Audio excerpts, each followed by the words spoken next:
Pessoal, boa tarde. Muito bem, aí, praticaram bastante? Hoje eu trouxe uma lista de problemas aí para dar uma direção, né, para esses últimos dias de estudo antes da prova. Vamos começar logo, é muita coisa para fazer, né? Então, a revisão aqui. Então, aqui estão os tópicos, né? A lista é apreciável, uma lista grande, né? Então, hoje eu vou resolver problemas desses assuntos. Infelizmente não vai dar tempo de fazer um de cada, de fato, né? Mas a maioria a gente consegue sim. Então, primeiro, vamos calcular umas derivadas, né? Fazer uns exercícios de aplicação de regras de derivação, tá bom? A seguir eu quero comentar sobre derivação implícita e taxas relacionadas, que é uma coisa que a gente viu faz tempo já, tá bom? Um pouco de aproximações lineares e diferenciais, são problemas mais rápidos esses, né? Regras de L'Hopital, aqueles teoremas do valor médio, né? Como aplicar o teorema de Rowley, está incluído aqui, né? Um caso particular do teorema de valor médio. E aí, a seguir vem aquele blocão, né? Que é eu estou chamando aqui de gráficos, mas que envolve uma série de subproblemas, digamos assim, né? Que é analisar os intervalos de crescimento e decrescimento, os extremos, a concavidade, a inflexão, calcular alguns limites, né? Então, gráficos resume tudo isso. Otimização, que foi nossa penúltima aula, e primitivas e problemas de valor inicial, que foi a última, né? Então, bora começar calculando as derivadas. Eu escolhi essas duas funções para aplicar as regras de derivação.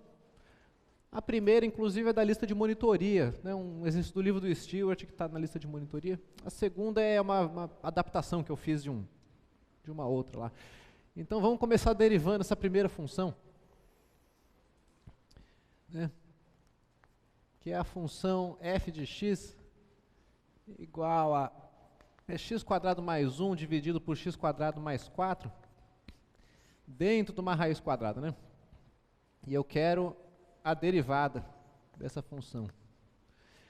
Então, esse é o tipo de questão que verifica se vocês estão sabendo empregar as regras de derivação, tá bom? Esse que é o objetivo de uma questão desse tipo. Então, o primeiro passo, eu vou escrever a função, eu vou identificar essa potência que está aqui, né, que é a raiz quadrada, tá certo? x² mais 1, x² mais 4, elevado a meio, né? Tirar a raiz quadrada equivale a elevar a meio. E vou começar a fazer a derivada, então, derivando essa função de fora, tá certo? Essa função que é a potência a meio, tá certo? Então, a derivada aqui, usando a regra da cadeia, né, eu vou escrever, então, primeiro a derivada da função de fora. Que é o quê? É meio, né? Desce o expoente, meio. O que está dentro da raiz quadrada aqui do expoente continua, x² mais 1, x² mais 4. E aí você tem que tirar 1 do expoente, né? Vai ficar meio menos 1. Né? Meio menos 1, o novo expoente. E muito bem, isso aqui é a derivada da função de fora, eu tenho que multiplicar pela derivada da função de dentro. Então, a regra da cadeia te dá mais esse fator aqui, né? A derivada de x² mais 1, x² mais 4, derivada. Então, aqui foi a regra da cadeia, né? Então, o que eu vou fazer agora é calcular separadamente a derivada desse quociente, para o cálculo ficar mais limpo, uma questão de organização. Você poderia fazer tudo numa tacada só, tudo bem, mas a gente ia ter que ficar repetindo esse fator aqui a cada linha, né? Então, para economizar a escrita, eu vou derivar separadamente esse quociente aqui. Vamos pegar o quociente, x² mais 1, x² mais 4, derivado. E eu vou escrever exatamente aqui o que a regra do quociente diz, tá bom? Então, é a derivada da função de cima, derivada de x² mais 1, multiplicado pela função de baixo, x² mais 4, menos a função de cima, x² mais 1, multiplicado pela derivada da função de baixo. Então, aqui é um quadrado, x² mais 4, derivado. Tudo dividido pelo quadrado do denominador, né? Então aqui eu escrevi a regra do quociente aplicado a esse quociente aqui, né? E bom, daqui a gente calcula as derivadas, né? Então é x² mais 1, a derivada é 2x. Aí multiplica pelo x² mais 4. Aí, bom, tem o segundo termo, a derivada aqui do x² mais 4 é 2x também. Então fica 2x multiplicando x² mais 1, que divide x² mais 4 elevado ao quadrado, né? Então agora eu calculei as derivadas que estavam na expressão, e aí agora eu agrupo os termos de mesma ordem, né? No numerador aqui. Então a gente vem aqui, expande esses produtos, né? Então eu tenho aqui 2x cubo mais 8x menos 2x cubo, menos 2x dividido por x² mais 4 ao quadrado. Então acabou acontecendo um cancelamento aqui, né? Acabou que o 2x cubo está se cancelando com menos 2x cubo, então ficou 8x menos 2x, e temos então 6x dividido por x² mais 4 ao quadrado, né? Então essa aqui é a derivada do quociente, né? Aqui. Então agora vamos voltar para o cálculo principal, o cálculo da f', e eu vou substituir essa expressão aqui na expressão que eu tinha obtido para f', né? Então daqui a gente tira aqui f' de x é. Já vamos ajeitar o expoente, né? Meio menos 1 é menos meio, tá bom? Então eu tenho aqui meio que multiplica x² mais 1 dividido por x² mais 4 elevado a menos 1 meio. E o produto aqui é com esse quociente aqui, né? x² mais 4 elevado ao quadrado. E aqui temos um 6x, né? Bom, vai dar para simplificar o 6 com o 2, né? Então esse 2 aqui vai simplificar com esse 6, que se torna então 3. E o que eu vou fazer aqui é o seguinte, olha só, eu tenho x² mais 4 e x² mais 4, eu vou multiplicar, né? Aqui. Então eu vou escrever isso aqui assim, vou escrever como, em cima, a gente tem o 3x, né?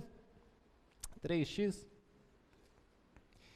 E aí eu tenho o x² mais 1 elevado a menos meio.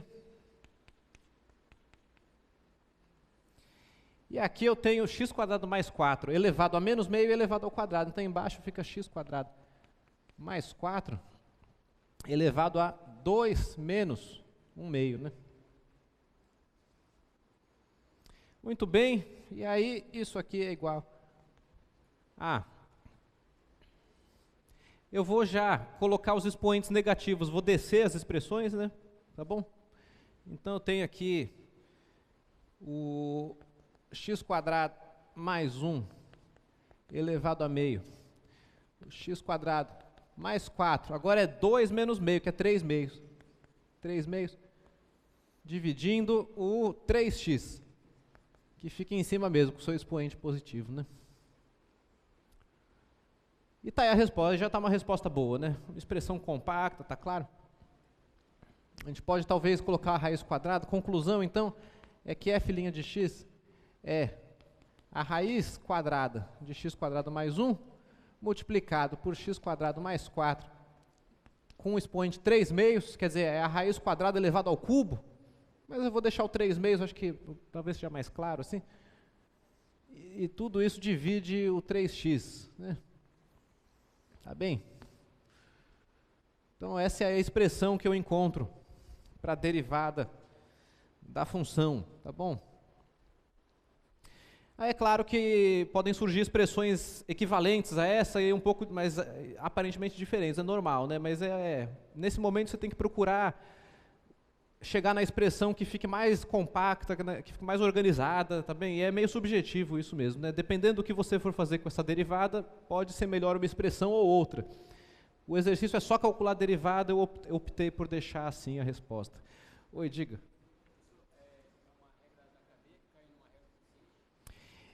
Pois é, aqui eu usei. Então vamos identificar as regras aqui, né? Aqui foi a regra da cadeia, né? Regra da cadeia.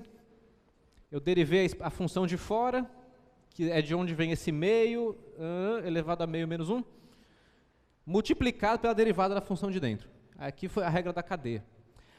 Aí eu precisei derivar o quociente. Então aqui eu estou usando a regra do quociente.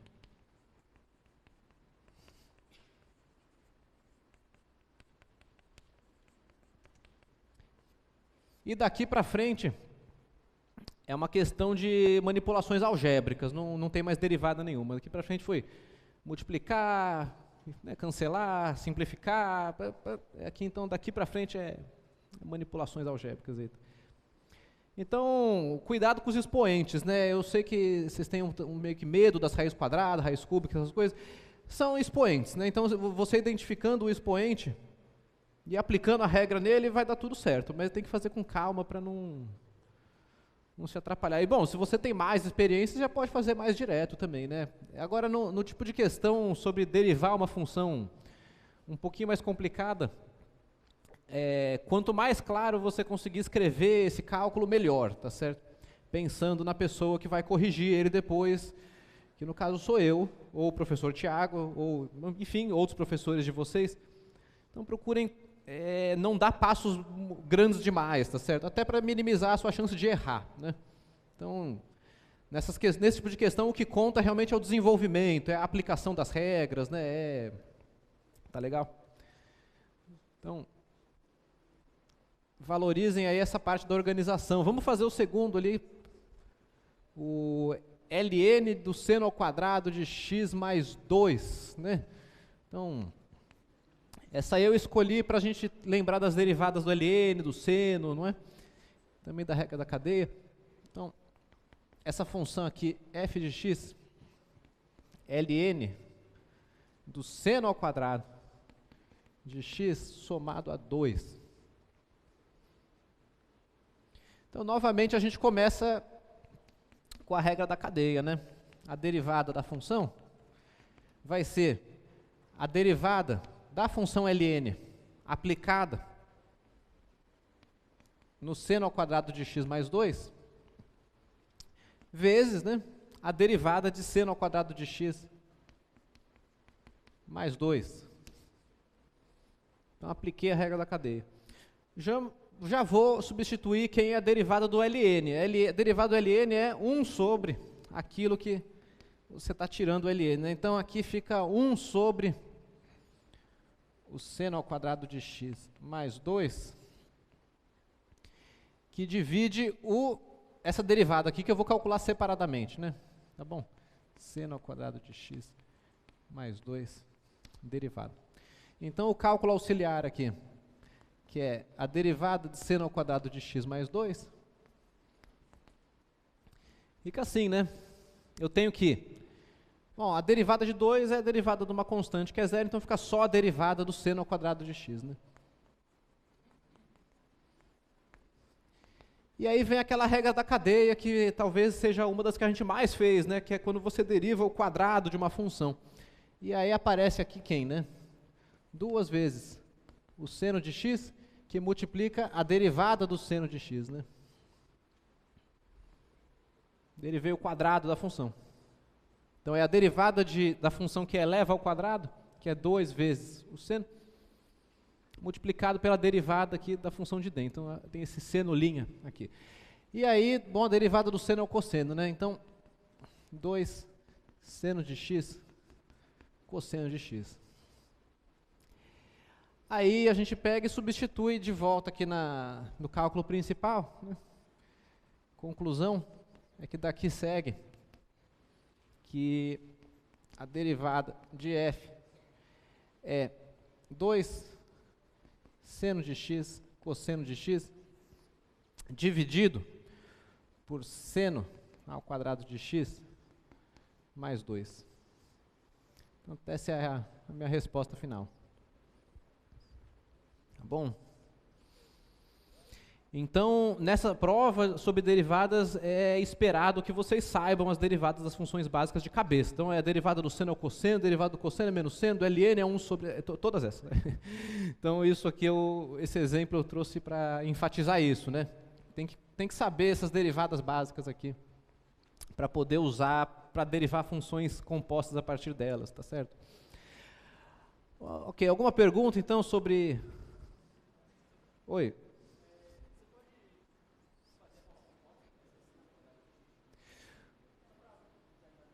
Pois é, então vamos detalhar aqui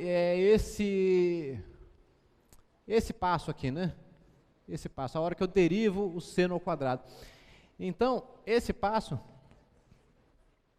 ele é o seguinte, o seno ao quadrado de x, a gente pode escrever ele como, digamos, g de seno de x, onde g, né?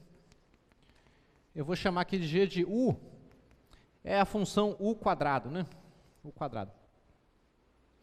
De modo que, então, a derivada do seno ao quadrado de x, a derivada, né? É igual, pela regra da cadeia, né? A derivada de g aplicada em seno de x,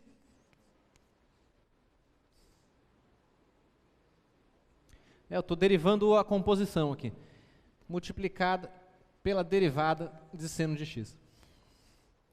Bom, só que essa função g, a derivada dela é 2u, né? G é igual ao quadrado, então g' é 2u. E, portanto, substituindo isso aqui, a gente descobre que a derivada do seno ao quadrado de x é 2 vezes seno de x vezes o seno linha de x, né? Seno linha de x. Que é o que estava escrito ali, né? Então, muito bem, na hora de aplicar a regra da cadeia, bateu a dúvida, desmonta a função mesmo, aí realmente escreve, ó, essa aqui é uma composição G, bola, H, bola, quantas funções forem necessárias, né, para poder aplicar a regra da cadeia, né, certo? Cadeia.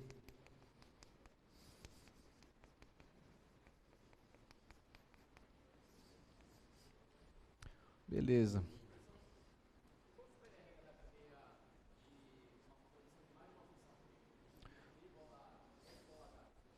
Pois é, a regra da cadeia, a pergunta é quando você tem mais que 2 funções, né?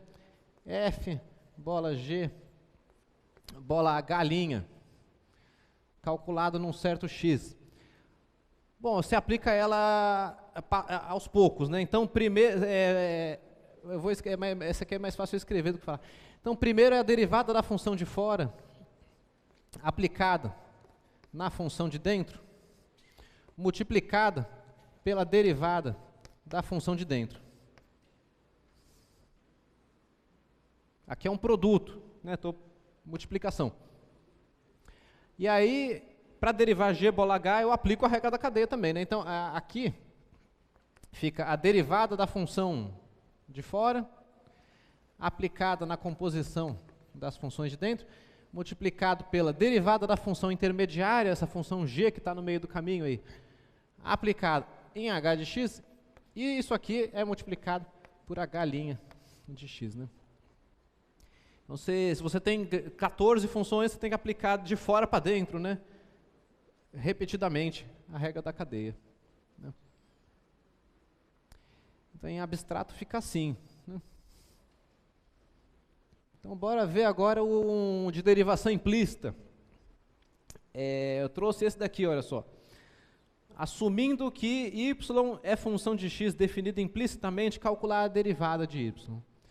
Então, nesse tipo de problema, é dada uma equação em x e em y, e é como está escrito aqui, nós assumimos que dessa equação você tira y em função de x. Como? Não importa. Não é? Se a equação é simplesinha, você consegue resolver, né? Agora, nesse caso, por exemplo, não parece, pelo menos não é óbvio, né? Como é que você faz para tirar y em função de x. Então, o exercício é exatamente esse, né? Mesmo sem você resolver a equação y em função de x, você deriva, quer dizer, você descobre a derivada de y, né? Então, vamos lá. A expressão aqui, derivação implícita, né? Então, eu tenho essa equação, né? X quadrado, y ao quadrado, mais x, que multiplica o seno de y, igual a 4. Número 4, né? 4. E o que a gente assume é que daqui você tem uma função y de x. Né? De repente, isso define uma função. E a pergunta é qual que é a derivada dessa função. Tá certo? Então, nesse caso, o que a gente faz? A gente aplica d dx dos dois lados da equação. Quer dizer, você deriva com relação a x os dois lados da equação. Né? Então, dessa aqui eu vou usar a notação d dx. Se quiser usar a notação linha, tudo bem também. Tem que adaptar, né? Eu vou escrever esse aqui assim. Então, é x quadrado, y quadrado, mais x seno de y igual a d dx de 4. Então, o lado direito está dando zero, né? Porque é a derivada de uma constante. Então, esse aqui é zero. E do lado direito, a gente tem que derivar o x quadrado, y quadrado e o x seno de y. Não esquecendo que é isso, y é uma função de x. Né? Então, vai usar aqui a regra da cadeia, a regra do produto, esse tipo de coisa. Então, vamos começar derivando o termo x quadrado, y ao quadrado. Eu vou usar então, aqui a regra do produto. Tem a função x quadrado multiplicando essa função y que está elevada ao quadrado, né? Tá certo? Então, fica assim, a derivada do x quadrado multiplicado por y ao quadrado mais x quadrado multiplicado pela derivada de y quadrado. Aqui é a regra do produto. Né? Derivada da primeira vezes a segunda, mais a primeira vezes a derivada da segunda. Aí a gente deriva, derivada do x quadrado é 2x, né? Então fica 2x y. Aí tem x quadrado. E aí aqui, então, é isso, é a derivada do quadrado de uma função, tá vendo? Assim como no exemplo anterior.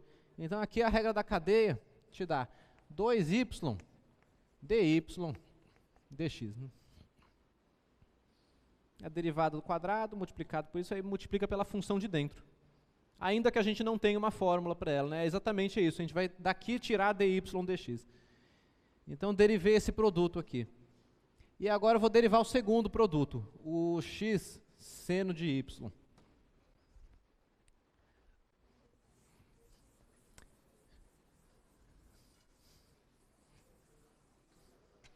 Então, agora vamos fazer d dx de x multiplicado pelo seno de y. Muito bem, então novamente pela regra do produto, isso aqui é d dx de x que multiplica seno de y mais x multiplicando d dx do seno de y. Então a derivada de x é 1, então aqui dá seno de y. E a segunda, só terminar aqui, a segunda é x, que multiplica... Então aqui não é y quadrado, aqui é seno de y. Então a função de fora é a função seno. A derivada dela é o cosseno. Cosseno de y que multiplica dy dx. Oi.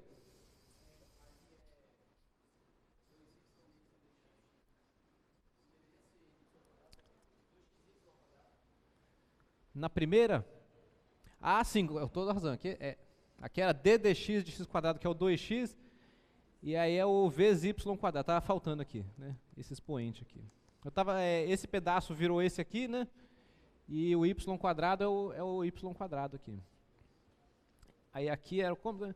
X quadrado, 2y dy dx. Sim, obrigado.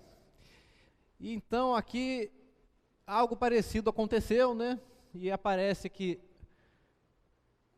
1 vezes seno de y, aí o x multiplicado a essa composição, a composição seno de y, né? Que dá cosseno de y dy dx.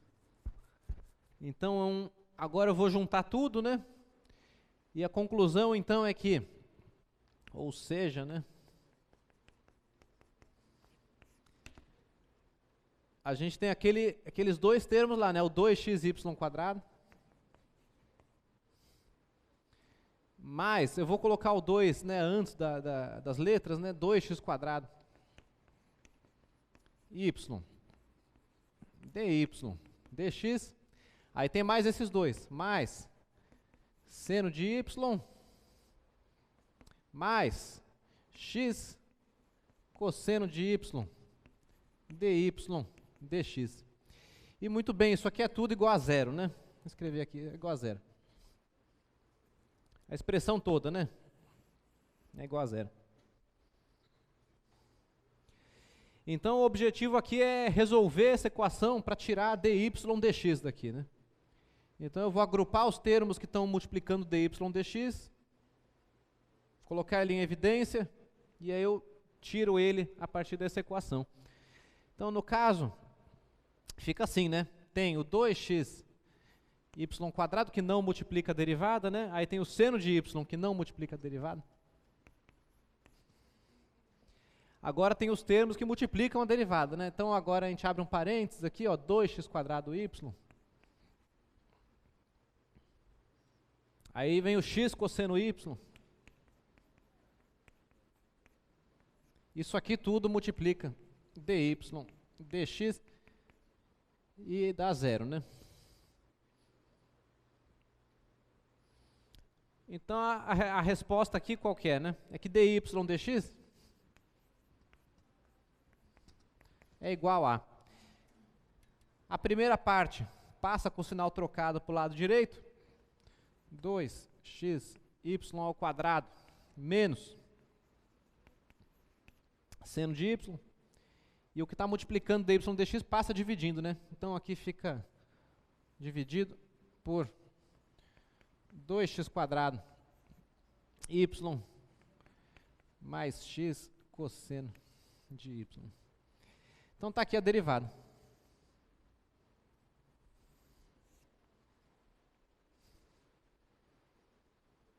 Ou seja, conhecendo se y está definido implicitamente ali, a derivada dy dx é dada por essa fórmula aí. Então, nesse tipo de problema, é natural que você fique com dy dx igual a uma coisa que depende de x e de y, tá certo? Por quê? Porque a gente está entendendo que y é uma função de x. Então, é perfeitamente normal que do lado direito dependa das duas letrinhas mesmo, né? Veja que a gente não tem de onde tirar o y, a não ser que você dê um jeito de resolver essa equação aqui, mas não é essa a proposta, né? Tá bem? Então, atenção aí à derivação implícita. Alguma pergunta?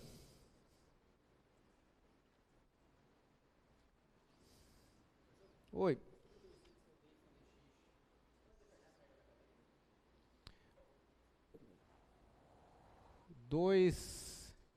Essa daqui?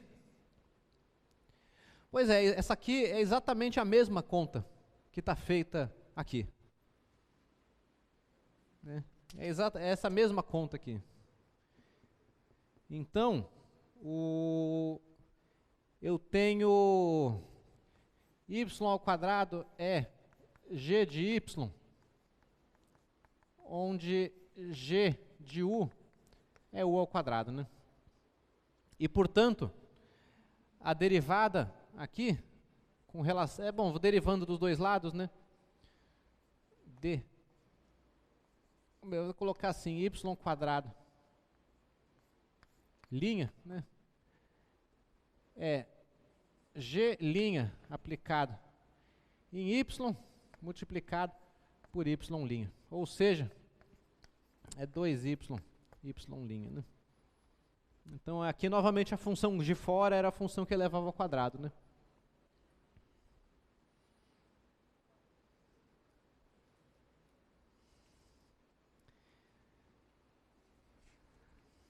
Tá bem, mais alguma pergunta?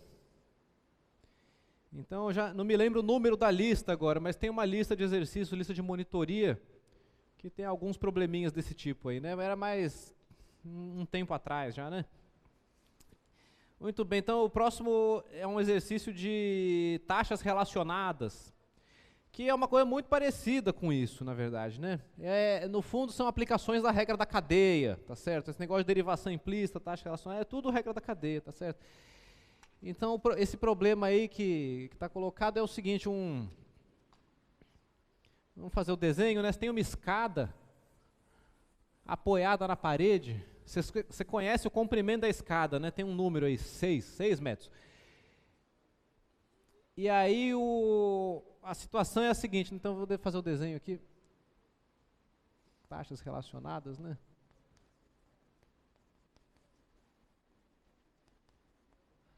Vamos fazer assim, aqui está a parede, aqui está o chão, aqui está a escada. E a gente sabe que a escada mede 6 metros, tá bom? Então a historinha que está contada aí é o seguinte, ela escorrega horizontalmente a uma taxa de 0,6 metros por segundo. Bom, quando eu li a palavra escorrega, eu entendi que ela está caindo. Poderia ser alguém empurrando ela também. Mas, bom, vamos entender que ela está caindo. Quer dizer, que está vindo para cá. Né? 0,6 metros por segundo. Então, e, bom, uma vez que ela escorrega para cá, ela começa a escorregar para baixo também, né? A parte de cima dela. Então, esse aqui vem para baixo, né? Tá bem? Tá bom. E aí, qual que é a pergunta, então? A pergunta é, com que velocidade o topo da escada percorre a parede, né, quando ele está a 4 metros do solo. Então, existe um instante aí em que aqui está dando 4 metros, e a pergunta é, qual que é essa velocidade aqui? Então, colocando coordenadas, né, eu já fiz a figura pensando aqui que a posição do pé da escada, digamos assim, é o x, né, tá certo? Então, eu estou pensando que aqui, isso aqui é um número x, né? Uma variável x, e portanto 0,6 é a velocidade dx dt. É a velocidade que esse aí está andando. E aí a pergunta aqui é então, quem que é, sendo y, né? A coordenada do topo da escada, a gente quer saber quem que é dy dt. Nesse momento em que a velocidade aqui é 0,6 e que esse tamanho aqui é 4. A gente precisa dessas informações para conseguir resolver esse problema.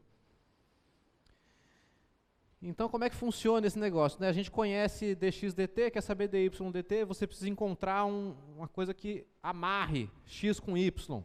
Tá certo? Uma expressão que você possa derivar para usar essas informações e descobrir o dy dt. E aí, nesse caso, a gente está olhando para um triângulo retângulo, né? Então, a relação aqui é dada pelo teorema de Pitágoras, tá certo? Quer dizer, seja lá se a escada tiver assim, né? Ou se a escada tiver, talvez, assim, não é? A gente tem que x e y satisfazem a relação de Pitágoras, tá certo? Então, o teorema de Pitágoras, né? Estabelece aí que o x ao quadrado mais o y ao quadrado tem que ser sempre igual a 6 ao quadrado, né? A gente conhece a hipotenusa. X e y estão variando. Mas, né, a relação é essa aqui, para qualquer x e y.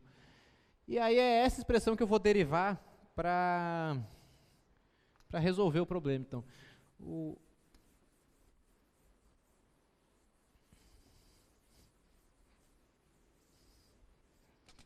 Então, vou escrever ela aqui, né? X quadrado mais y ao quadrado igual a 36, certo? O que a gente faz? Aplica d dt nessa equação, não é? Então eu fico com d dt de x quadrado mais y ao quadrado igual a d dt do 36. Então esse aqui já deu zero, né? Derivada da constante. E do lado direito eu já vou fazer um pouco mais rápido, eu já vou usar isso aqui, então eu estou derivando, a x é uma função de t, eu estou elevando o x ao quadrado e derivando com relação a t. Então aqui fica 2x dx dt mais 2y dy dt igual a zero, né? Por essa mesma regra da cadeia, que eu derivo o quadrado de uma função, né? Tá bom? No caso são duas funções aqui, a x e a y.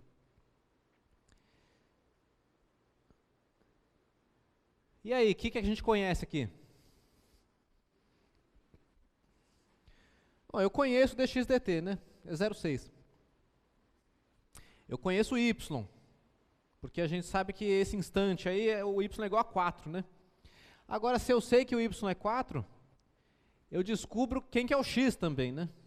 Pelo teorema de Pitágoras. Então, fica desconhecido aqui só o dy dt e é ele que a gente vai tirar a partir dos outros, né? Então, temos, né?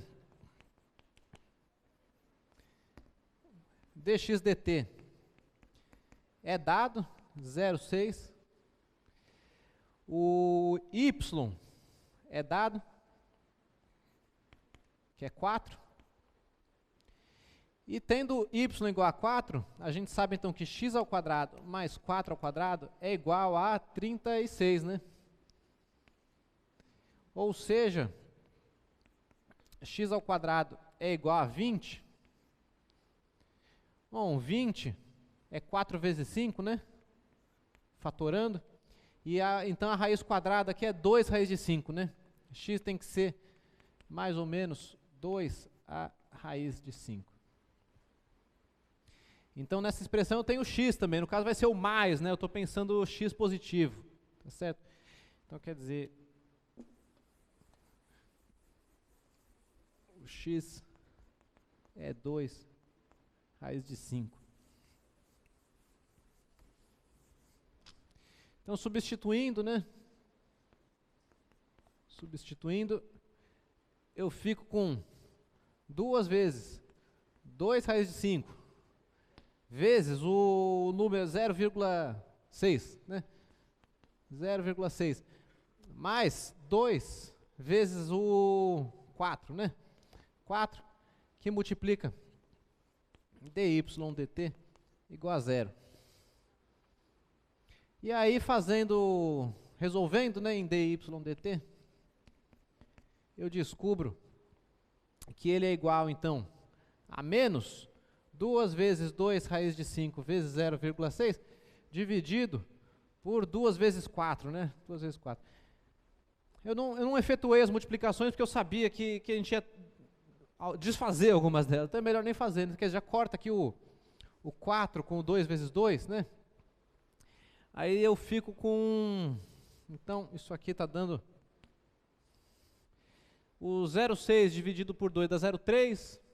Fica menos 0,3 multiplicado por raiz de 5. Tá aí. Então, é metros por segundo, né? Metros por segundo. Pronto. Então, se a escada está escorregando, caindo, né? A derivada x é positiva, dx dt é positivo, 0,6. A derivada y é negativa, né? Realmente está batendo com o que a gente espera, né? Esse ponto aqui desce.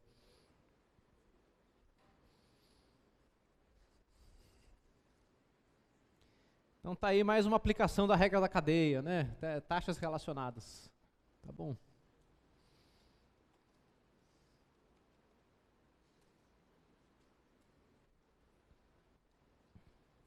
Alguma dúvida? Bom.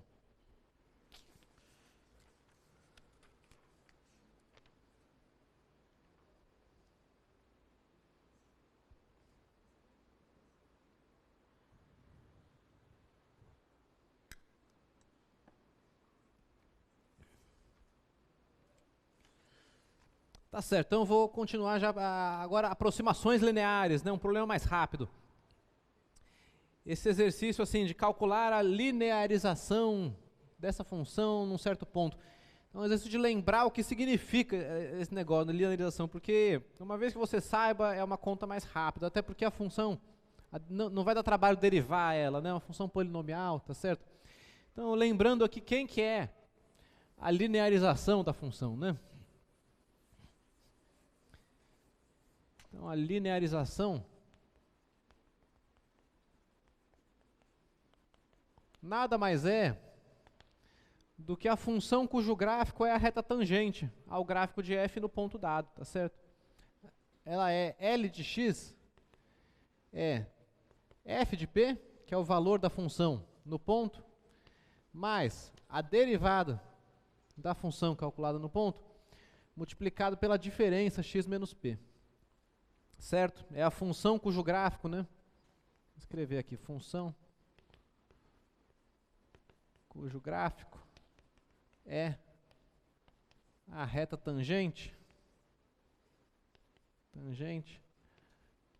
ao gráfico de f no ponto p, f de p, né?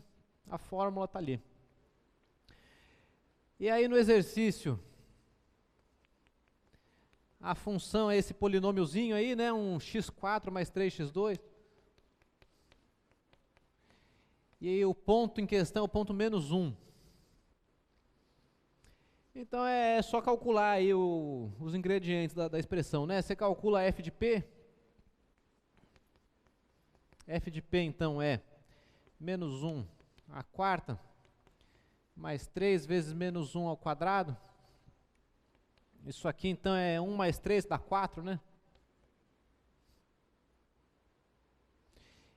E aí eu tenho que derivar a função, calcular f' de x, que é 4x cubo mais 6x, né? 4x cubo 6x. E aí tem que calcular a derivada da função do ponto P, né?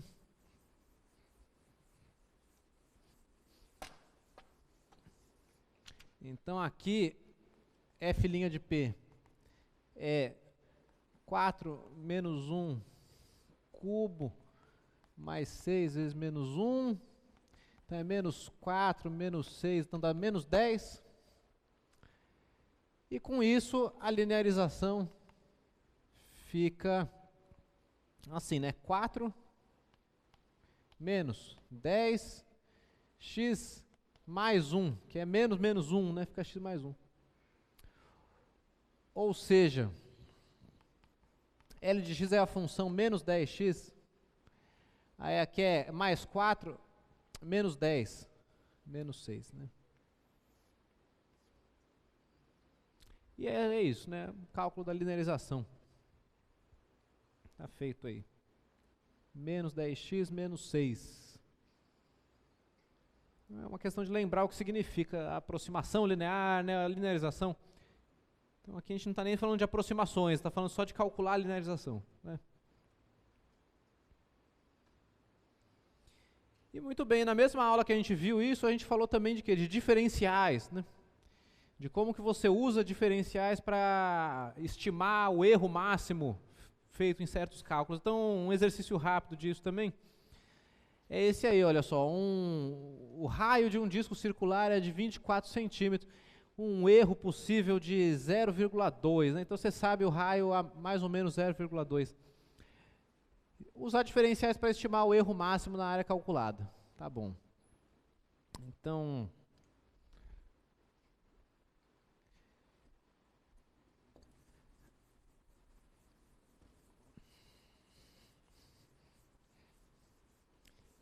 é aquele problema, né, de você tem uma circunferência, tem um raio aí de 24 mais ou menos 0,2 centímetros, né? Ok, e a área da circunferência é dada por π r ao quadrado, né? Onde o raio é esse aqui. Então é só calcular a diferencial, né? Se A é πr quadrado, dA é 2πr dr, né? 2πr dr. Lembrando o que é a definição de diferencial, né? Quer dizer, se y é f de x, a diferencial é dy f' de x dx, né? Aqui o lembrete do que é, como que você calcula uma diferencial. E aí, tendo a diferencial, é só substituir os elementos dados aqui, né? Esse 0,2, ele é o dr, é a variação no r, né? Tá certo? Então a gente identifica aqui o 0,2 como o dr, e portanto eu fico com dA igual 2π, o raio dado que é 24, o dr que é 0,2. 0,2. E é só isso. Tem que efetuar agora, né? Então a gente está com quanto aqui? 24, 48, 96, 9,6, né? 9,6 π. Então a questão era aproximar o erro, né? O erro ΔA é aproximadamente dA, que é igual então a 9,6 vezes π. Então, se você acha que o raio é 24, mas você não sabe, é a menos 0,2. O erro cometido no cálculo da área vai ser, no máximo, 9,6 vezes π. Tá bom? É isso, uma questão rápida. Não estou perguntando aqui o erro relativo, né, o erro percentual, não, a pergunta era só... Oi. Se o erro pode deixar o quê?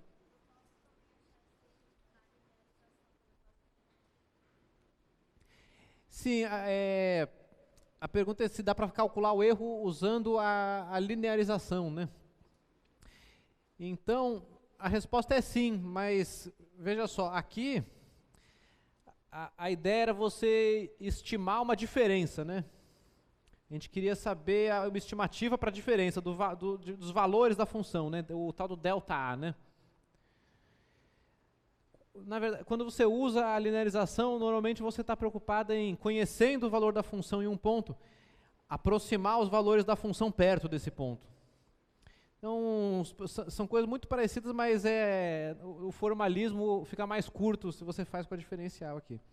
Mas sem dúvida, você pode usar a linearização e aí você aproxima os valores da função perto do valor que você está interessado e subtrai para ter uma estimativa do erro, né?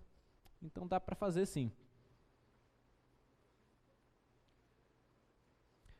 Tá certo. Então eu quero continuar aqui. Agora vamos ver então de regra de L'Hopital, né? Mais um tópico que foi discutido no curso. Como é que você calcula indeterminações derivando, né? Usando a derivada para calcular indeterminações. Então aí tem um raiz de x que multiplica e menos x sobre 2.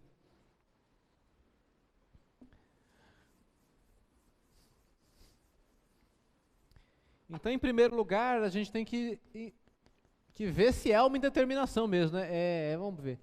Então, tem o limite, o x está indo para mais infinito, e aí é raiz de x que multiplica e menos x sobre 2.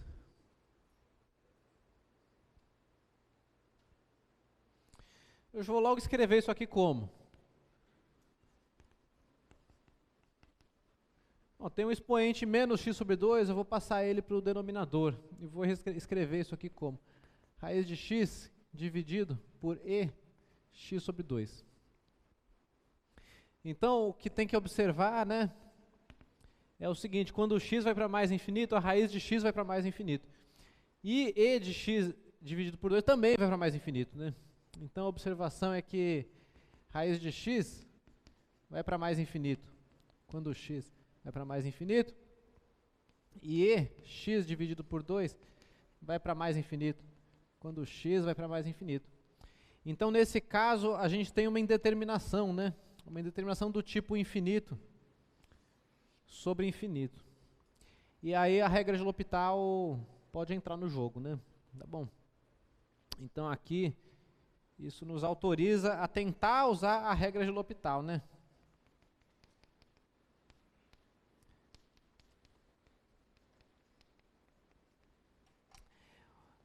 Daí, vamos ver, derivando em cima e embaixo, o que acontece. Então, quando eu derivo raiz de x, o limite de x indo para mais infinito, então de raiz de x sobre ex sobre 2, já derivando a de cima e a de baixo agora, né? Eu tenho a derivada da raiz, é 2 raiz de x dividindo 1, já fiz direto, eu fiz essa conta com cuidado no começo da aula, né? Identifica o expoente, aplica a regra do expoente, chega nessa conclusão, né? Fiz no começo da aula.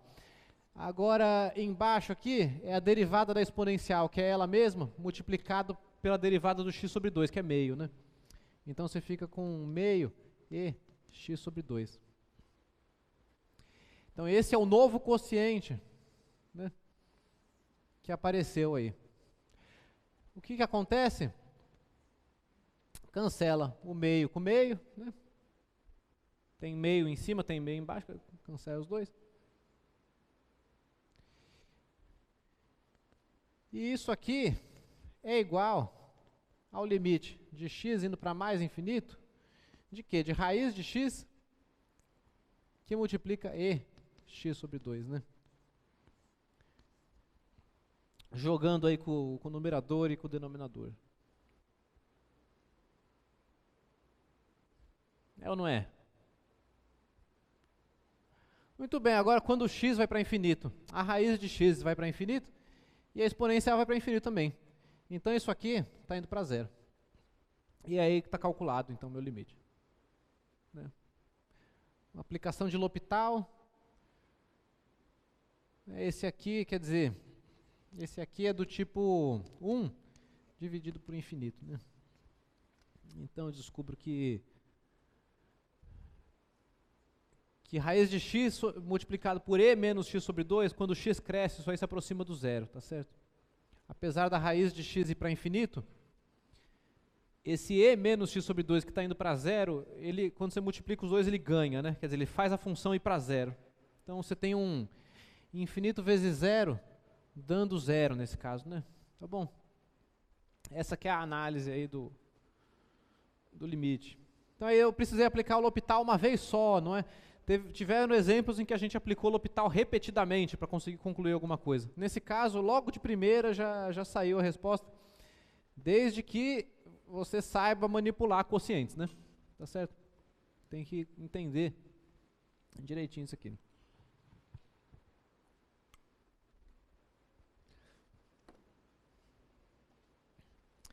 Tá legal. Então, vamos mais um antes do gráfico, tá certo? O gráfico é o que vai demorar mais, né? Então, agora, vamos ver um exercício de aplicação do teorema do valor médio. Um exercício que você demonstra alguma coisa, né, usando os teoremas que nós vimos, né? Ele é uma versão aprimorada daqueles exercícios da primeira prova de teorema do valor intermediário, não é? Lá também você garantia alguma coisa usando o teorema, aqui a gente garante mais. A afirmação aqui é o seguinte, de que x à quinta mais ex igual a zero tem exatamente uma raiz real. Então não é para provar só que tem, você tem que provar que não tem duas, que é uma só. Né? Que tem e tem uma só. Então o que isso tem a ver com o teorema do valor médio, né? Na verdade tem a ver com o teorema de Rowley, que é uma versão particular, num caso particular do teorema do valor médio. Mas vamos lembrar como é que argumenta nessas situações aí. Então eu tenho aqui a equação x à quinta mais ex igual a zero. E a afirmação é que ela tem exatamente uma raiz real, tá bom? Uma. Então, primeiro prova que tem alguma, né? Começa exatamente uma, primeiro você mostra que tem alguma, né? Então, primeiro eu provo que tem uma. Tem pelo menos uma, né? Talvez chamar atenção aqui. Tem pelo menos uma. Matemática, quando alguém fala, existe uma, você nunca sabe se a pessoa está falando, mas tem uma só ou tem pelo menos uma, né? Pode significar as duas coisas, é pelo menos uma. Então aqui é uma questão de teorema do valor intermediário, aquele teorema ainda da primeira prova, né? Quer dizer, a gente define a função f de x, x à quinta, mais ex, e calcula essa função em dois pontos, fazendo ela ser positiva em um e negativa no outro. Por exemplo, se você colocar zero, né? F de zero é 0 à quinta mais e elevado a zero, que é 1. Né? E elevado a zero é 1. Positivo. E digamos que você calcula aqui agora no menos 1. F de menos 1, que dá menos 1 à quinta mais e a menos 1. Que é igual, né? A menos 1 mais e elevado a menos 1. Aí você pensa, bom, será que isso aí é negativo? É o que eu quero que seja negativo. Então a gente analisa, né? Você verifica que isso aqui é menor que zero, C e somente C.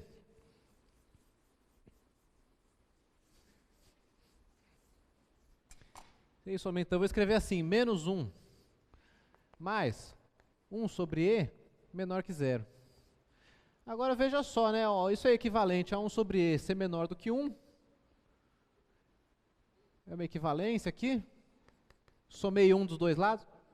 E agora eu multiplico por E dos dois lados. E é um número positivo, tá certo? Então, isso aqui é equivalente a 1 ser menor do que E. E bom, E é um número maior do que 1, né? Tá certo? Então isso aqui é verdade. E portanto, isso aqui é verdade. Então, tá certo. Eu consegui encontrar um ponto onde minha função é positiva e um ponto onde minha função é negativa. E aí o teorema do valor intermediário, né? Como f é contínua em toda a reta real, o teorema do valor intermediário garante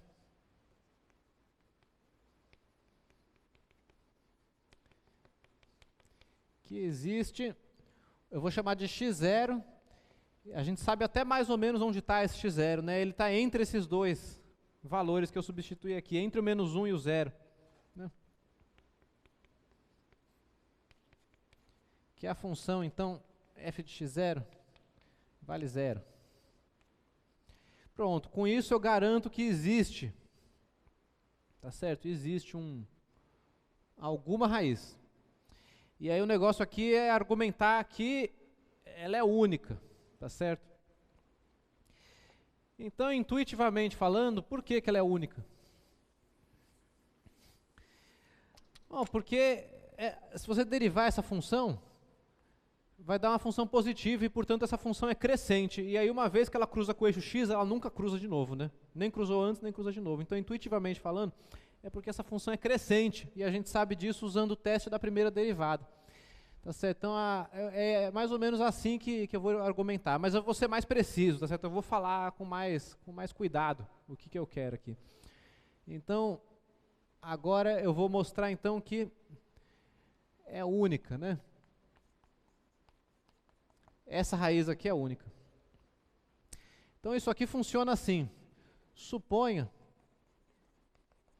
que existe uma outra. Suponha que existe um x1 real, x1 diferente de x0, tal que a função se anula no x1 também. Ok? Então, o valor da função no x1 é igual a 0, que é igual ao valor da função no x0. Né? Então, essa função está assumindo o mesmo valor duas vezes. Estou supondo que ela assume o mesmo valor duas vezes, o valor 0. Teorema de Rowley. Ou pelo teorema do valor médio, né? Pelo teorema de Rowley. Ou sua versão mais geral, aí o TVM, mas o teorema de Rowley basta. vai existir um número Czinho, C,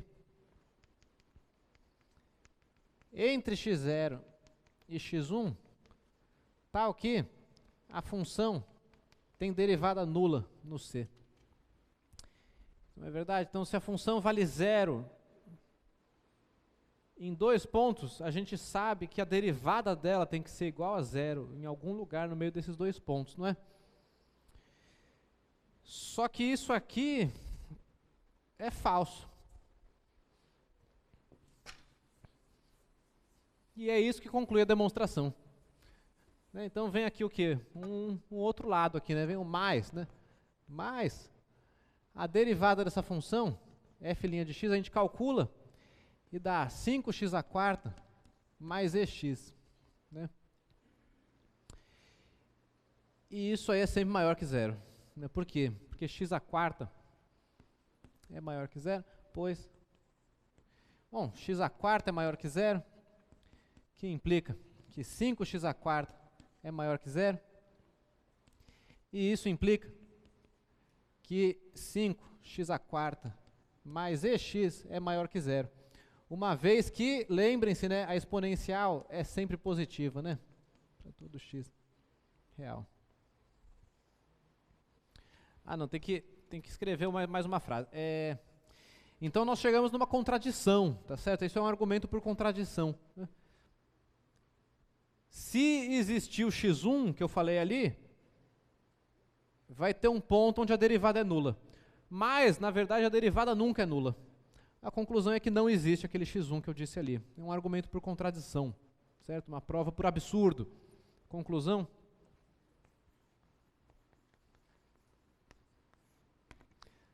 Não existe x1 pertencente a R diferente de x0.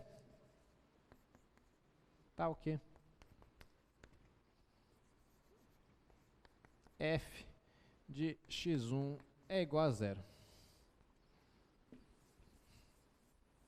Então tá aí a demonstração, né? Provei que só tem uma raiz. Então primeiro tem que provar que tem alguma, e depois tem que encontrar alguma coisa do tipo, essa função é crescente, não pode ter outra, né? Alguma coisa assim. Quer dizer, aqui tá o negócio detalhado direitinho, né? Mas um argumento mais curto, né? Um argumento mais curto e talvez menos completo, né? Quer dizer, um argumento meio... É você dizer isso, né?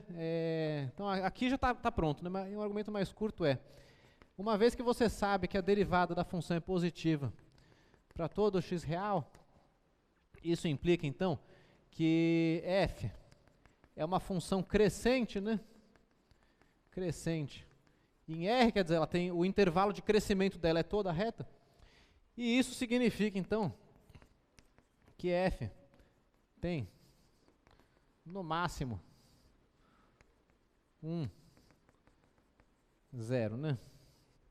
Função crescente não vai cruzar com o eixo x 2 vezes, não, né? Se cruzar, cruza uma só. Tá. Então tem esse argumento mais curto que pode garantir o resultado também, né? Mas os detalhes foi essa demonstração mais longa que eu escrevi, né? Tá certo? Usei teorema de Rowley. Tá bom? Questão mais teórica, né? Uma questão de argumentar, de escrever um pouquinho, de lembrar os teoremas, né? Tá bem, perguntas? Oi. Não escuto, desculpa, oi.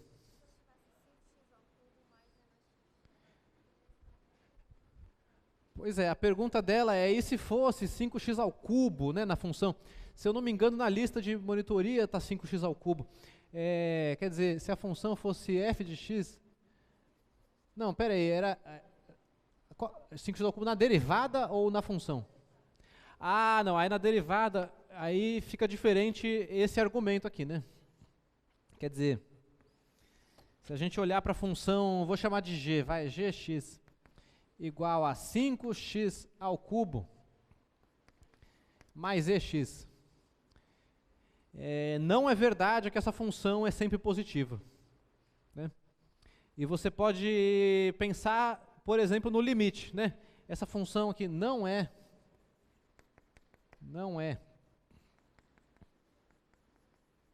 sempre positiva. Então, por exemplo, bom, g de menos 1 já é negativo, por exemplo, né? Então, pois g de menos 1, que é menos 5, mais e a menos 1, é um número menor do que zero, né? Tá certo?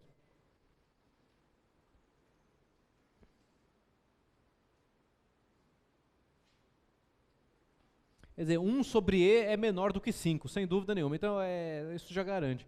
Inicialmente eu pensei em jogar o limite para x para menos infinito e ver que dá menos infinito. E aí isso quer dizer que essa função assume valores negativos, né?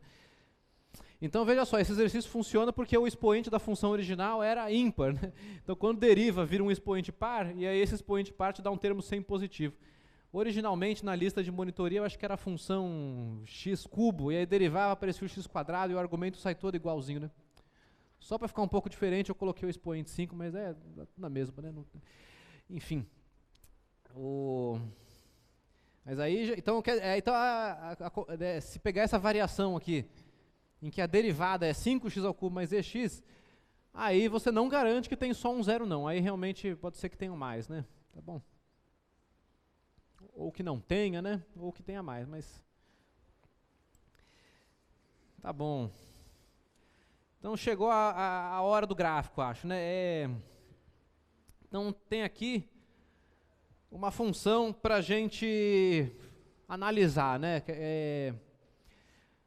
Uma frase curta, né? Traçar o gráfico de f de x, coloquei uma quártica para a gente avaliar aqui, x à quarta menos 4x cubo mais 10. E bom, o que eu quero dizer com traçar o gráfico nessa frase aí é o seguinte: vamos seguir aquele roteirinho, né, da aula sobre o gráfico. A gente vai investigar então os intervalos de crescimento e decrescimento, e com isso vai descobrir onde estão os máximos e mínimos locais. A gente vai analisar a concavidade e descobrir onde estão os pontos de inflexão. A gente vai ver eventualmente algum limite, tá certo? Talvez investigar a simetria da função, e vai juntar tudo e fazer um desenho, né? Fazer o gráfico, tá bom? Então, vamos lá. Essa função aí, f de x igual a x à quarta menos 4x ao cubo mais 10. Primeira coisa é o domínio, né? Vamos descobrir o domínio. O domínio é toda a reta real, é uma função polinomial. Primeira coisa, o domínio é toda a reta, não tem nenhum ponto fora, não. Aí tem aquela questão das simetrias, né? Que na verdade é a investigação da paridade da função, né? A paridade. Será que ela é par? Será que ela é ímpar? E nesse caso ela não é nem par nem ímpar, né? Quer dizer, se você calcular f de menos x, vou escrever aqui, né?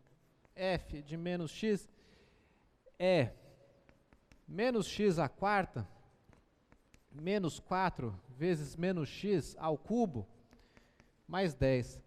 Aí a potência 4, tudo bem, mata o sinal aqui, né? Fica x à quarta. Só que a potência cubo não, né? E aí fica x à quarta mais 4x ao cubo, né? Menos 1 ao cubo dá menos 1, multiplicando aqui fica mais 4, mais 10. E bom, isso daqui não é nem menos f de x, né? Não foi uma coisa que trocou o sinal de todo mundo, e nem igual a f de x, tá certo? Então essa função não é nem par nem ímpar, tá certo? Nem par e nem ímpar, né? Então ela não tem aquelas simetrias que nos ajudam a ver se o cálculo está indo para o lado certo ou não. Não tem nenhuma dessas duas simetrias, né? Nem par nem ímpar. Quer dizer, isso aqui, né, f de menos x, não é igual a f de x, então não é par.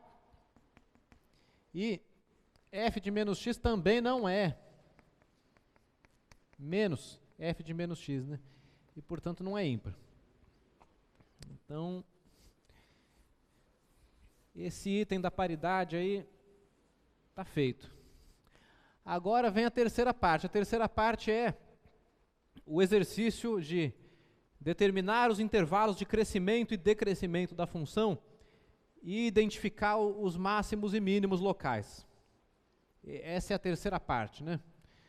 Intervalos de crescimento ou, né, de decrescimento e os máximos e mínimos locais, né? É isso que a gente quer saber. Então, deriva, né? É que tem que fazer a derivada. Deriva a função. A derivada, a partir dessa expressão aqui, né? É 4x ao cubo menos 12x ao quadrado. Não é? E aí o que a gente quer fazer é analisar o sinal, né? Então, fatora, né? Já fatora logo de cara. Quer dizer, escreve a sua função como um produto das coisas mais simples que você conseguir, porque é analisando o sinal de cada termo, a gente analisa o sinal do produto. Nesse caso, então, a minha fatoração fica assim, ó, eu vou tirar aqui um 4x ao quadrado, e aí fica multiplicando por x, né, para dar o 4 aqui, menos 3. De acordo? Pus em evidência 4x². Aí sobra no parênteses x menos 3. E é essa expressão aí que a gente analisa o sinal, não é? Porque a gente sabe analisar o sinal do x² e do x a menos 3. Então eu vou fazer aqui a minha tabela. Quem são os pontos importantes, né? Aliás, deixa eu talvez, antes de fazer a tabela, explicitar os pontos críticos, não é verdade? Isso aqui significa, né? Isso aqui significa que f' de x é igual a 0, se e somente se o x é igual a 0, ou o x é igual a 3, que são os números que anulam o lado direito aqui. Então esses aqui são os pontos críticos, né? São os pontos críticos. Nossos candidatos a máximos e mínimos locais. Tá certo? Agora sim, então vou fazer a tabela para análise do sinal. Coloca o ponto crítico x igual a 0. Coloco o ponto crítico x igual a 3. E aqui eu vou entender o sinal de quem? Bom, tem o fator x², tem o fator x menos 3, que o produto determina o sinal de f' de x, 4 é positivo, né? O 4 não vai alterar esse sinal. E aí a gente descobre onde que a função cresce e decresce, a partir daqui. Muito bem, x², à esquerda do zero, é positivo. E à direita também, né? Olha só. x² é sempre positivo, só se anula no zero e é positivo em todo o resto. Tá bom? Enquanto que x menos 3 é negativo. À esquerda do 3 e positivo à direita do 3. Né? Quer dizer, o x² é assim, né? Sempre positivo, sempre não negativo, né? Se anula no zero, é positivo no resto. Enquanto que x a menos 3, quer dizer, x menos 3, né? É assim, né? Uma retinha aqui, que cruza com o x no 3. Né? Então aqui está o x, y, aqui x, y. Aqui estão os gráficos dessas funções, o sinal. Mas o sinal também não é difícil de ser analisado algebricamente, né? Eu estou colocando direto na tabela aqui para agilizar. Muito bem, daí o produto então ficou como, né? Menos aqui, mais aqui. E aí com isso então, os intervalos de crescimento e decrescimento da f, então assim, aqui ela decresce. Aqui ela decresce também. E aqui ela cresce. Então vejam só, eu escolhi uma função que tem um ponto crítico que não é nem máximo e nem mínimo. Tá certo? A gente tem esse ponto crítico aqui, que é o zero, e quando a variável passa pelo zero, a derivada da função não troca de sinal, ela é negativa antes e depois. Então a gente tem um ponto crítico que não é nem máximo e nem mínimo, certo? A conclusão aqui é que o intervalo de crescimento é um só, ele é o intervalo que vai do menos infinito. Opa, de decrescimento, vou escrever primeiro. Decrescimento. Vai do menos infinito até o 3, tá bom? Enquanto que o intervalo de crescimento é o intervalo que vai do 3 até o mais infinito. E bom, o teste da primeira derivada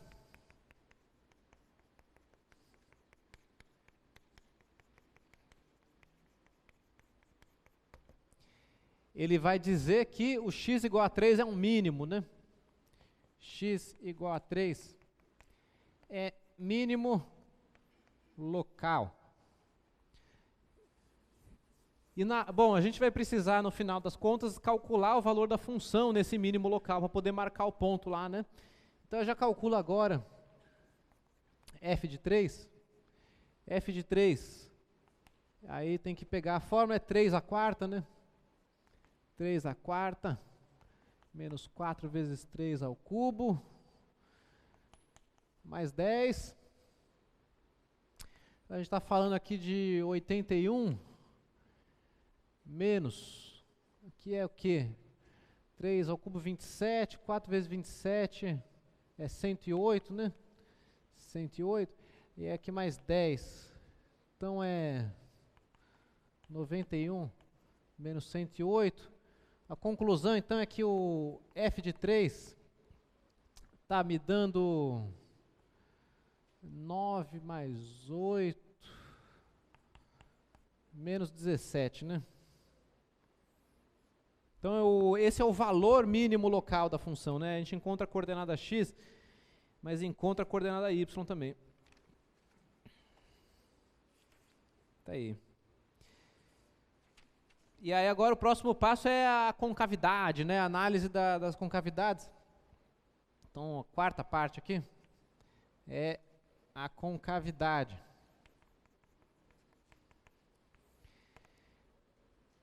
E a concavidade é o estudo do sinal da segunda derivada da função. Então a gente volta aqui para a expressão da derivada antes de ser fatorada, tá certo?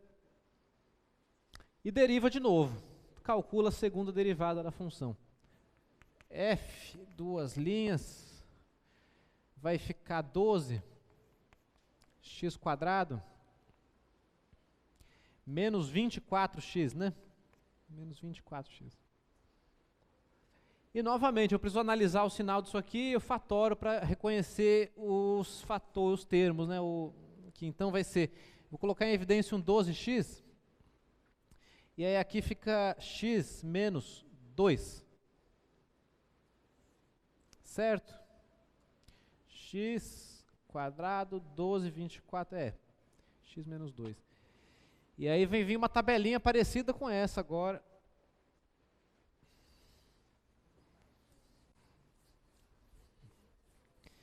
E antes dela eu vou especificar quem são os pontos de inflexão. Não, eu tenho que primeiro analisar o sinal, né? Porque os pontos de inflexão é onde troca de sinal a segunda derivada. Então vem primeiro a tabela mesmo. Não é só ver onde que se anula, né? A gente tem que ver onde que o sinal muda ou deixa de mudar. Então vem aqui agora quem são os pontos importantes lá? O 0 e o 2, né? Então o 0. O x igual a 0 aqui e o x igual a 2. E os fatores são x e x menos 2. Então agora a gente está falando de duas retas, né? Uma é a diagonal, a outra é a diagonal puxada duas para baixo aqui, né? Que cruza aqui com 2, tá certo? Esses são os gráficos desses fatores. Enfim, de todo jeito o sinal aqui é menos, mais, né? X é negativo antes do zero e positivo depois. Bom, por definição, né, de positivo e negativo, Enfim, o x menos 2 é negativo à esquerda do 2 e positivo à direita. Aí o produto, né, que determina o sinal da segunda derivada. Então fica positivo aqui, negativo aqui e positivo aqui. E com isso a gente descobre as concavidades, né? Então, segunda derivada positiva significa concavidade voltada para cima, negativa para baixo, positivo para cima. E aqui a gente tem as concavidades da função f. Vamos escrever a conclusão. Então, f tem concavidade voltada para cima no intervalo do menos infinito até o zero e no intervalo do 2 até o mais infinito, né? E no miolo a concavidade é voltada para baixo, né? Baixo aqui no 0,2.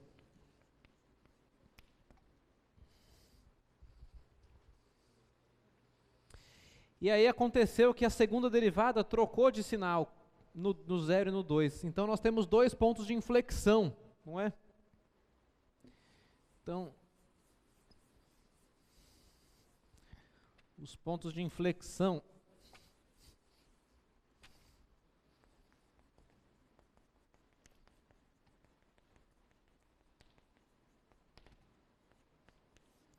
eles são os pontos x igual a 0, no qual a função vale, isso é fácil, né? Vale 10. E o outro é o x igual a 2, né? E aqui vamos ver quanto é que dá f de 2. 2 à quarta menos 4 vezes 2 ao cubo mais 10, né? Quer dizer, f de 2 está dando, que é 32, é 8, 4. Não, pera aí, 2 à quarta é 16, né? Não é 32 não, é 16. 16 menos, aqui é 8, 32, né? Aí mais o 10. Então, f de 2 é igual a menos 16 mais 10, menos 6. Tem esse valor aqui, né? Então eu tenho esse valor aqui. E a gente também tinha mais um valor especial aqui, o f de 3, né? Muito bem, essa é a análise da concavidade, né? Uma coisa de umas aulas mais recentes já. E agora, na nossa listinha, a próxima etapa é o cálculo das assíntotas, né? Agora é a verificação dos limites. Então, quando a função é polinomial, essa hora simplifica um pouco, porque não tem assíntota vertical, tá certo? O domínio é toda a reta real, né? Então, agora é o número, 4, 5, né? 5. Então, vamos logo afirmar isso, né? Não há assíntotas verticais. Por quê? Pois o domínio da função é todo mundo, né? É toda a reta real. A assíntota vertical, ela aparece nos pontos onde a função não está definida, não é? Então não tem assíntota vertical. E agora, a assíntota horizontal, a gente pode procurar olhando para os limites no infinito, né? Vamos deixar a função ali. E então, será que tem assíntotas horizontais, né? A resposta é não, também, porque o limite de x indo para mais infinito de x4 menos 4x3 mais 10, como é que resolve esse tipo de coisa mesmo? Você tira um x4, né, você coloca em evidência o termo dominante, digamos assim. Então, é x4, 1 menos 4 sobre x mais 10 sobre x4. Esse vai a 0, esse vai a 0. Aqui está dando 1, aqui é x4. x4 vai para infinito, o limite é mais infinito. Então não tem uma assíntota horizontal por conta do mais infinito. E bom, a mesma conta mostra que o limite, quando o x vai para menos infinito, eu vou colocar direto, de f de x é igual a quê? A mais infinito, né? Porque o expoente é par, tá certo? É 4. Então quando o x vai para menos infinito, o x a quarta vai para mais infinito também. Então a gente tem limites infinitos no infinito e, portanto, não tem assíntota horizontal. Essa é a quinta etapa da análise, né? A determinação de assíntotas e coisas assim. Então esse é um dos momentos em que ser uma função polinomial economiza, assim, abrevia a nossa conversa, porque não vai ter vertical, né, e as horizontais também. Bom, então agora está chegando perto do fim. Nosso número 6 é a determinação de interceptos, né? É você encontrar pontos aí onde a função cruza com os eixos. Agora veja bem, né? Vamos analisar isso com calma. O 6. A intersecção, os interceptos, né? Quer dizer, a intersecção com o eixo y, isso é a parte fácil. Você bota x igual a 0 e descobre quanto que é, não é? Inclusive a gente até calculou já, porque o 0 é um desses pontos especiais aí da função. Dá 10, né? De qualquer jeito, então é f de 0 igual a 10. Agora, para a intersecção com o eixo x, né? Intersecção com o eixo x. Bom, veja bem, né? A gente tem que resolver a equação f de x igual a 0. Ou seja, tem que resolver a equação x4 menos 4x3 mais 10 igual a 0. E isso é uma equação de grau 4, que tem um termo cúbico, né? Ela não é aquela de grau 4 que só tem termo de grau 4, 2, né? Pois é, então isso aqui, a gente não viu como é que resolve, né? A gente não discutiu um método para resolver isso aqui. Então vocês não estão em condições de calcular esses interceptos, e é isso, né? Então se você pegar uma lista de exercícios de cálculo, eventualmente você não tem como calcular isso daqui, a não ser que tivesse alguma raiz óbvia, né? Aquela raiz que você, 1 é raiz, aí você substitui 1, será que 1 é raiz? 1 menos 4 dá menos 3, mas não dá 0 não. Será que 2 é raiz? Bom, 2 a quarta é 16, a gente até fez na verdade o 2 a gente calculou, dá menos 6, não é não.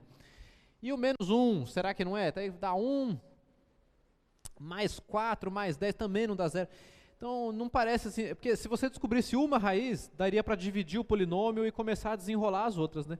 Mas a gente não está nessa situação. Então, nesse caso, os interceptos com o eixo x não estão ao nosso alcance aqui, de fazer no papel, fazer no quadro, tá certo?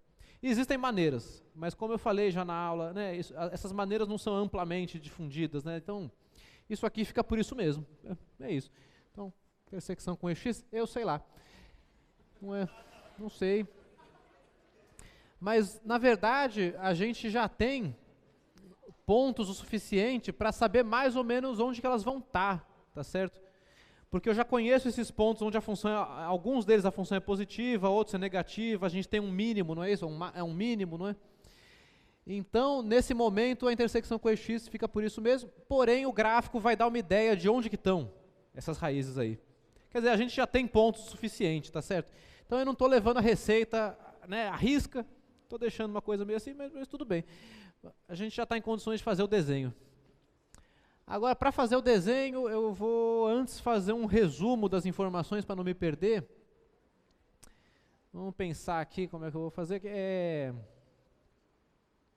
Eu vou apagar aqui, tá certo, esse quadro. E vamos partir para a conclusão, então. Vamos partir para a conclusão. Conclusão, o gráfico, né? O gráfico. Então, na tabela geral, como é que são os pontos importantes mesmo? É o 0, 2 e o 3, que estava, né, na tabela daqui. Então, aqui a gente tem o x igual a 0, o x igual a 2 e o x igual a 3. Eu sei que a minha função é decrescente aqui e crescente aqui, e eu sei que a concavidade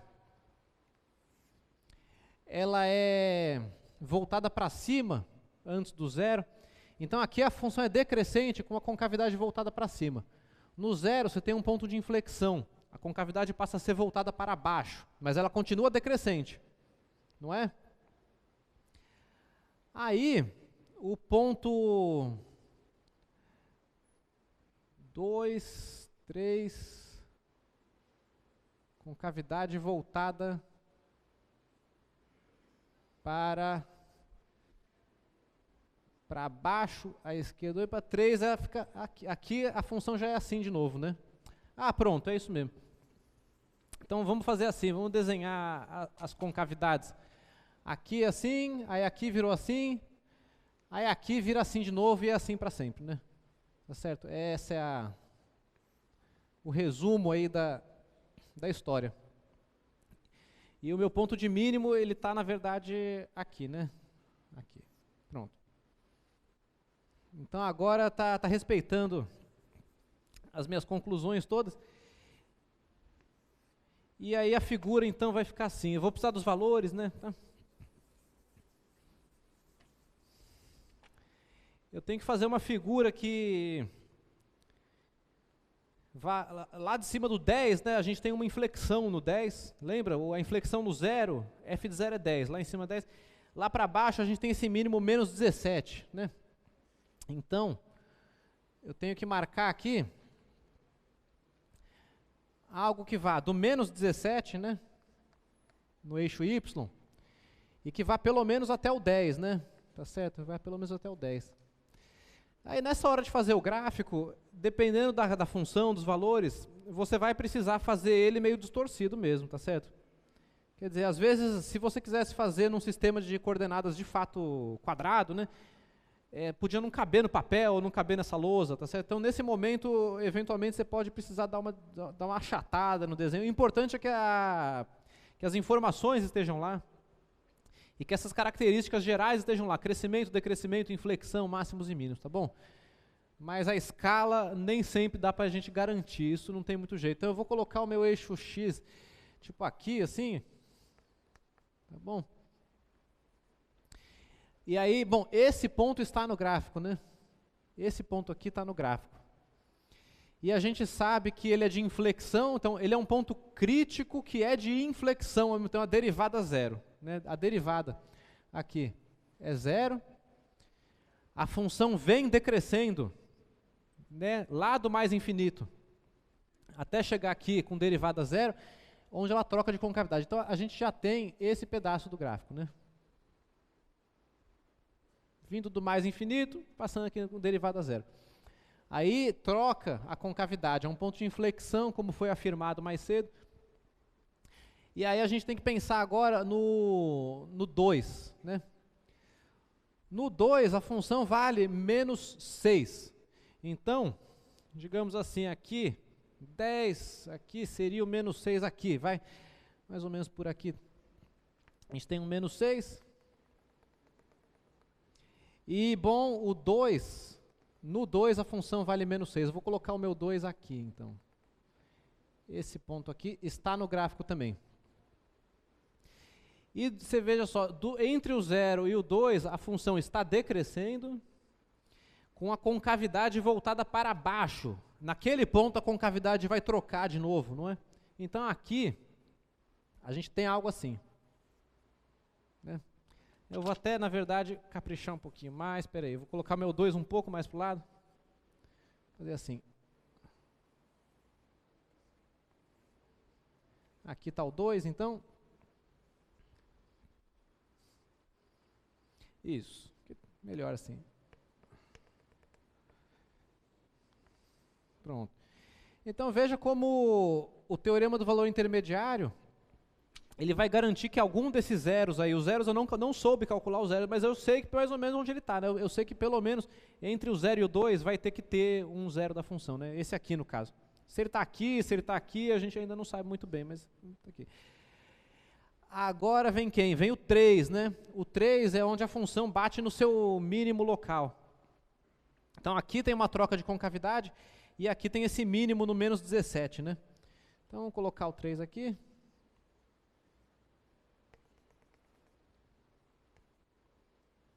E aí a função vem aqui com concavidade voltada para cima, bate nesse mínimo.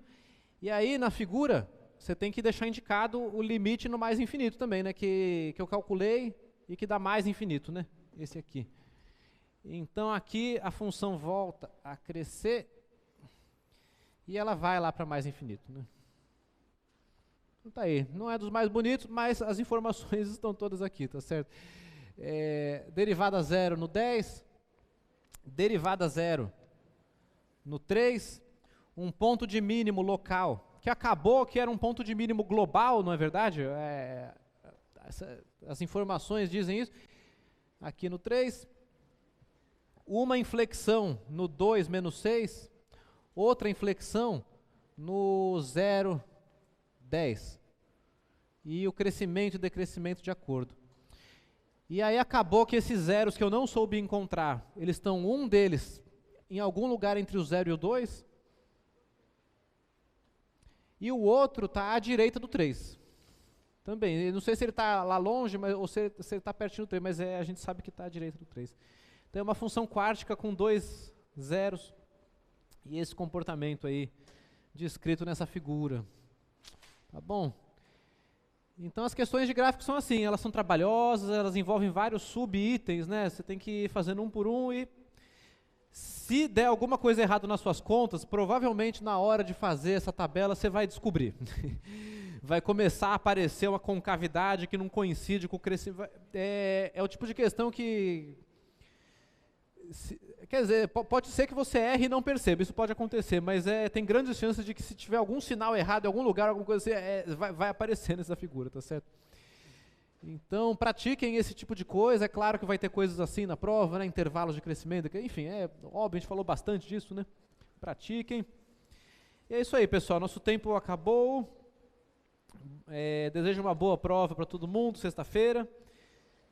Infelizmente não deu tempo de eu fazer aqui a de otimização e a de primitivas e problemas de valor inicial, né? Mas que também são as aulas mais recentes, né? Eu acho que está mais perto na memória aí o que é. Então, muito obrigado, boa noite. Encerramos aqui por hoje.